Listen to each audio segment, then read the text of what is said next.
Alright, so we're just, not just, we have been for some while trying to remove the chassis rubbers. So that one's refusing to budge, so I've just soaked it in penetrating oil for now.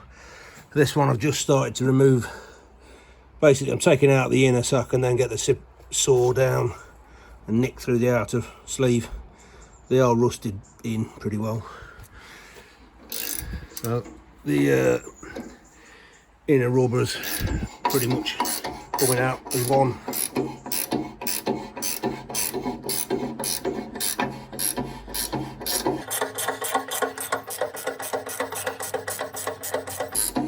I drilled round it first with a 1/8 inch drill to take some of the rubber out, let it help it collapse in, tear off. A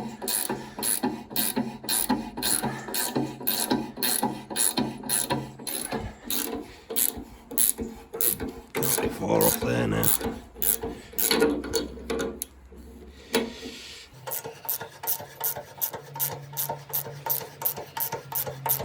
You have to excuse the wobbly camera.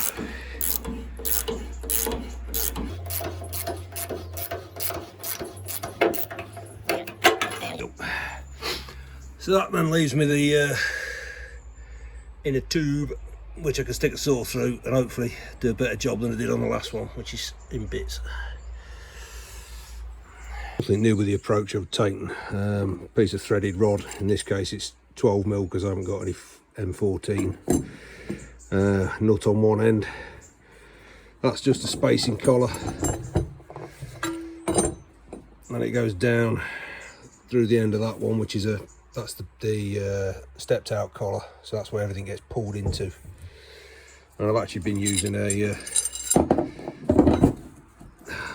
17mm socket on there, pushing it through.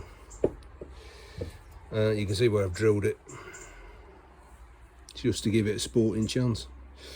So yeah, that's the easy bit. We'll get the saw and do the next bit now. Well, we've got the driver's side tube out. Down there tubed through it, but ended up pressing it out. It looks like whoever had it before was a bit ham-fisted because it's not come off that. Anyway, this one's fighting all the bloody way. We're about, I don't know, 1.5 inches in, so the end of it's about here. And it's as much as I can do to swing on it and just get it to move on and mill. Anyway, we'll carry on.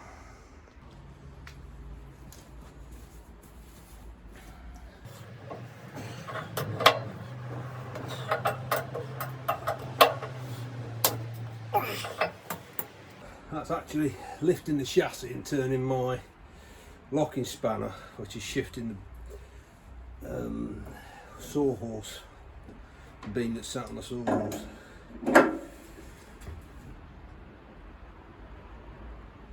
It's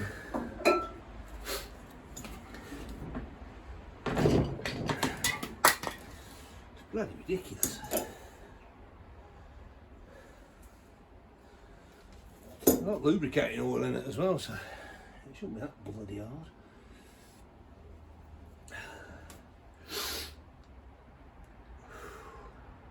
Oh, well, I'll save my phone battery and bring you back when we've got it out.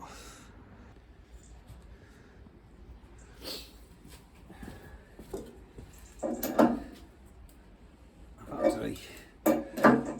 had to whack it with a hammer on the far end.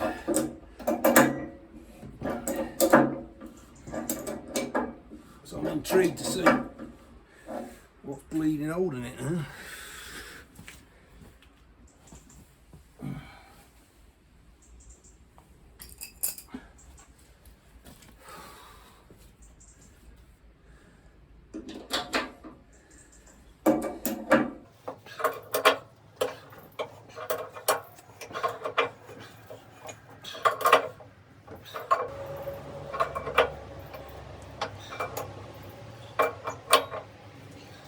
I'll take that as an easy win. That was welling. It's not corroded that much though. The oil's got round it, but Jesus, that was down. No evidence of copper slip or anti-season.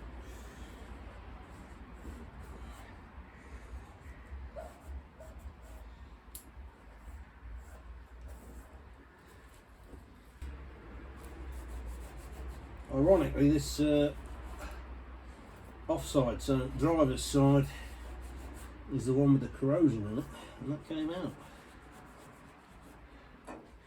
Mind you, that was the second one, so I was experienced to do a bit of cleaning up in the hills.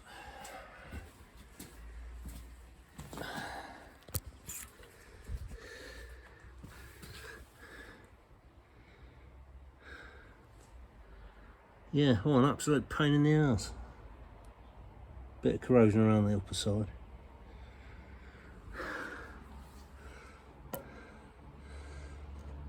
That big scar down it, I haven't done.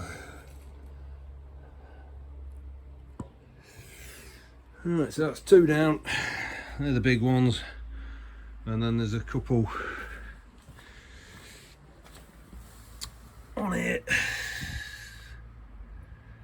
I mean, I could leave them, but I'm just of the view while I've got them, while I've got the thing in this condition, it's got to be easier than sitting on the roadside. Now I've got the actual bores open, I can measure them up accurately and make proper piston, so that I can insert the new ones. I might even go down the line of the what is it, poly bushes. Certainly on these, just because of the ease of changing the things. Anyway, near side spring hanging chassis bush. It's been an absolute pain in the arse. I think I've been on it about 6 hours, spread over the week. Just did not want to come out. You can see the corrosion on it. Pain in the arse. And then once I'd managed to chop out a portion of it, it fell out nearly. One left. I think we'll be looking at poly bushes. What a pain in the ass. Ironically, it did come out a bit quicker than the others, but you can see the corrosion where it's stuck in.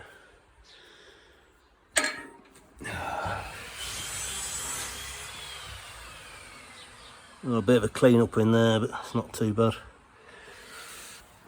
Yeah, I think we'll go poly bushes, just on the basis of easier to change. Well, it's Saturday afternoon, the rain's just stopped and the wind's eased for a bit, and I'll be brutally honest, I can't be arsed doing much today. So I thought I'd take a look at the bulkhead with respect, mate, trying to decide which way to go.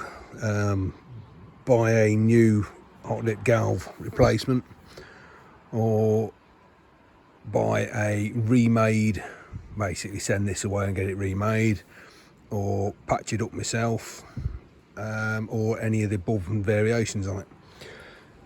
If we take a look at it at the moment, footwells are shot. That one's not too bad.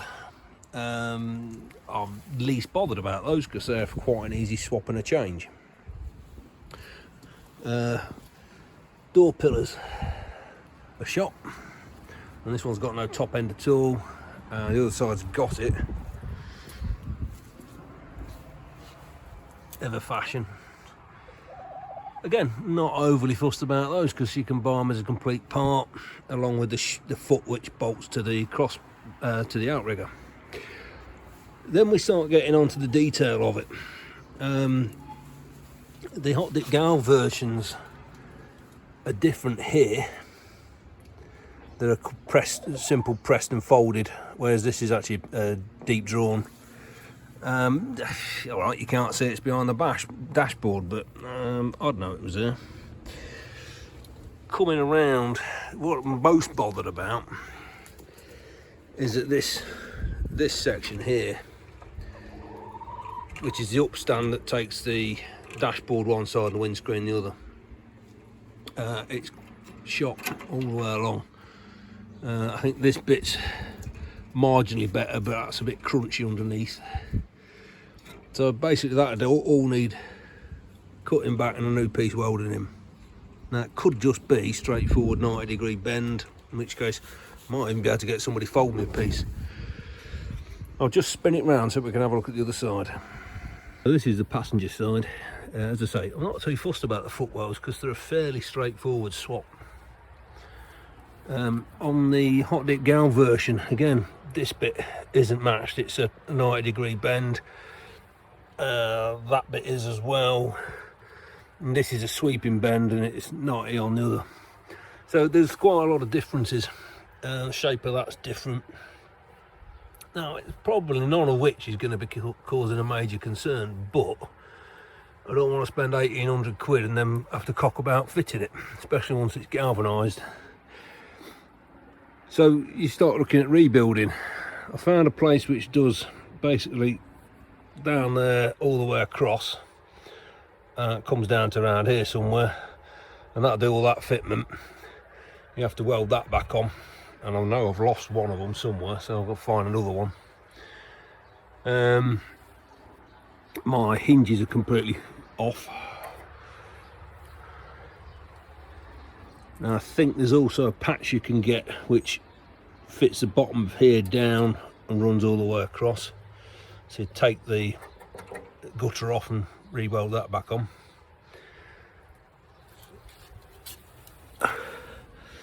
I've not seen anything for these repairs, so they'll be basically cut and shove.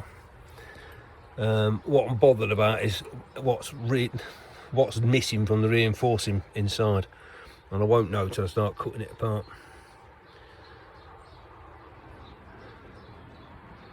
Yeah, not great, but you know, you kind of like asking the question, how much further, what's left to work with, and not a lot is the answer.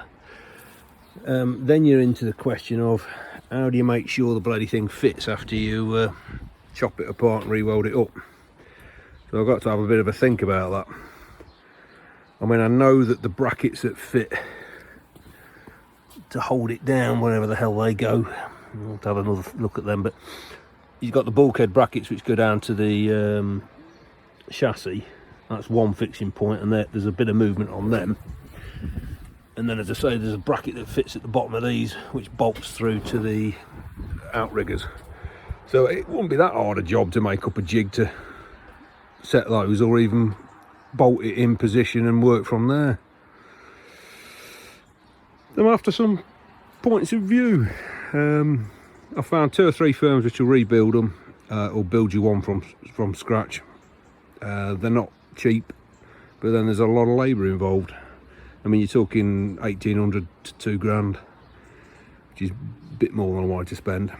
Parts for rebuilding it, if we allow for a sheet of steel, ignoring the welding costs, it's about 400 quid.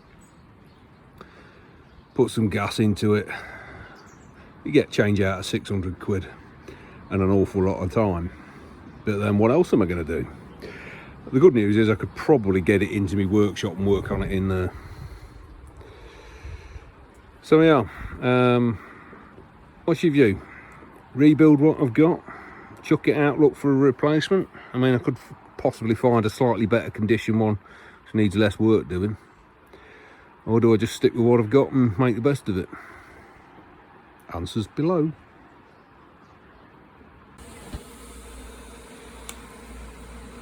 Right place.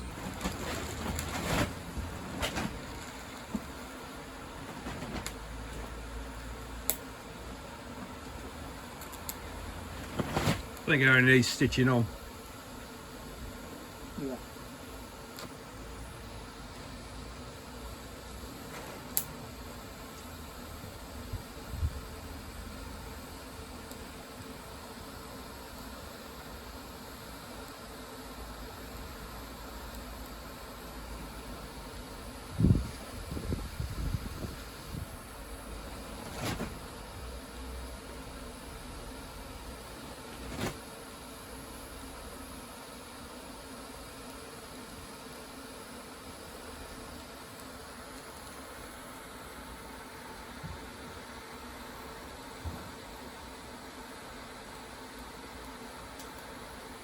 You're pulsing that with the trigger still?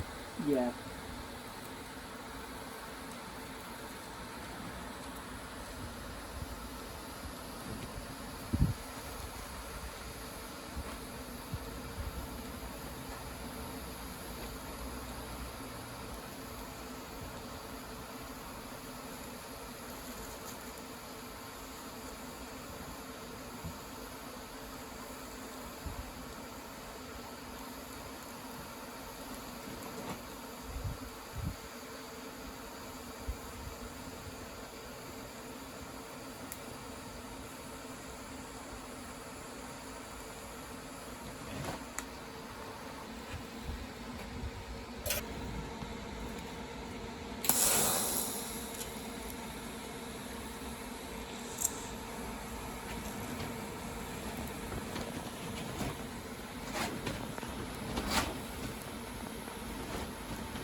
That bit in the corner there's just not enough material there to weld to, but it's stitched an inch below it on the inside, so I'm happy that's alright. So I'll leave that 24 hours to get a bit of flash rust and then go over it with the rust converter, and then that's the axle strap replacement. Yeah. So that's all the welding done now. I think I'm going to call this the final coat of rust treatment. Just touching the bits over which it showed some sign of not full coverage. And obviously doing the bits which are just welded up there and on the back there. I'm going to let that dry off. Now, slight dilemma. It's too cold to paint with chassis paint such as Corollas, and I'm not entirely sure heating it up and then painting it is going to give the paint time to actually set up properly. And given it's had, I think now, about 4 or 5 coats of this rust treatment, and they say three coats for salt containing fluids in vessels, so I'm actually erring towards, if I cavity wax the inside and then chassis wax the outside with like a built amber coating that I've got, I think that'll be more than adequate, because I'm not confident that I can get a good adhesion with the chassis paint in these conditions, whereas with the wax, once it's on, it's on. And obviously if I heat it up and the wax up, it'll get into all the nooks and crannies just as well. I appreciate that then gives me a maintenance task every few years topping it up, but I think I'd do that even if I chassis coat painted it. So that's where my current line of thought is. Trying to keep myself occupied. Well, I thought I'd done with painting, but I forgot I've got to give the underside another coat. We're doing it now. I've also sprayed with the chassis the correct way up. I'll give it one, it's had a litre of cavity wax, and then I've flipped it over. So that cavity wax will run, for all intents and purposes, up the sidewalls and pull along what is currently the bottom of the chassis, but it's actually the top when it's in running mode. I'm going to give it another wax oil in this orientation. Won't be today, I don't think. I'm not going to have time. And then I'll flip it over and it'll have one last squidge, and the last squidge I'll heat up the wax as hot as I can get it and blast it with as high PSI. The compressor, which is trying to think when I got that, I think it was July, so it's literally 6 months old. It's not switching off when it gets to pressure, so I've got to investigate that. I'll phone the company that supplied it and moan. Otherwise it's been alright. Easily pleased.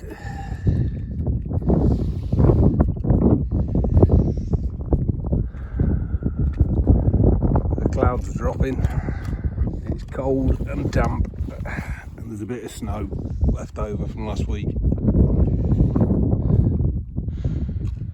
I'd got my head down and was consumed within a thought, and we're actually about a quarter of a mile out from where we should be. We should be down over there somewhere. So I've got to work our way back down there. It's easily done when it's very featureless. Bit of a crappy week as I lost my father last Saturday. He's not had very good health for the last 18 months. Been getting increasingly worse whilst he's been in hospital and shut away from everybody else. And he passed away Saturday late morning.